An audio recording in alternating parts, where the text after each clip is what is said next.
নতুন একটা সাপের প্রভাব দেখা যাচ্ছে, সেটা হচ্ছে রাসেল ভাইপার।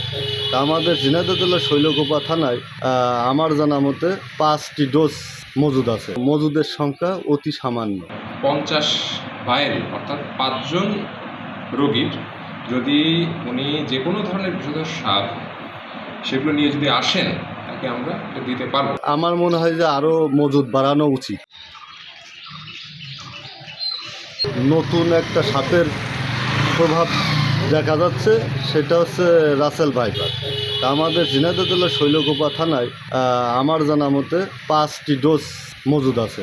হাসপাতাল কর্তৃপক্ষ এবং যারা জনপ্রতিনিধি আছেন তাদের প্রতি উদাত্ত আহ্বান রেখে বলতে চাচ্ছি যে আমাদের শৈলকুপার জনগণের যে অবস্থান তার তুলনায় মজুদের সংখ্যা অতি সামান্য। আমার মনে হয় যে আরও মজুদ বাড়ানো উচিত।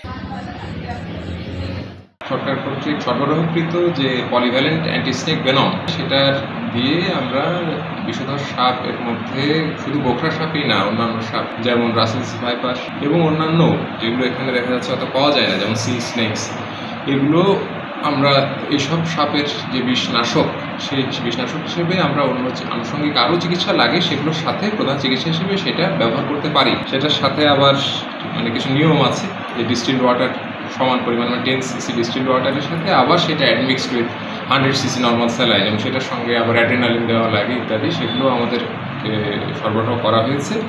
এবং এই মুহূর্তে আমাদের হাসপাতালে 50 ভাইল অর্থাৎ 5 জন রোগীর যদি উনি যে কোনো ধরনের বিষধর সাপ সেগুলো নিয়ে যদি আসেন, তাকে আমরা দিতে পারবো। এখন এখানে আমাদের সেটা পর্যাপ্ত পরিমাণে সরবরাহ আছে। হ্যাঁ, রাসেলস ভাইপার দংশন করলেও আমাদের যে অ্যান্টিভেনম আছে এটা বলাই আছে যে পলিভ্যালেন্ট। পলিভ্যালেন্ট মানে হলো ভ্যালেন্সি মানে যোজনী, তাই বা যোজ্যতা মানে ক্ষমতা। তো পলিভ্যালেন্ট মানে হচ্ছে সেটা বহু ধরনের, মানে শুধু যে গোখরা সাপের জন্যই কাজ করবে, শুধু যে কেউটি সাপের জন্যই কাজ করবে এরকম না। এটা ওই রাসেলস ভাইপারের জন্য, সেটা মানে ভাইপারিডি এই গোত্রের আর কি, সেটার জন্য সে কার্যকরী।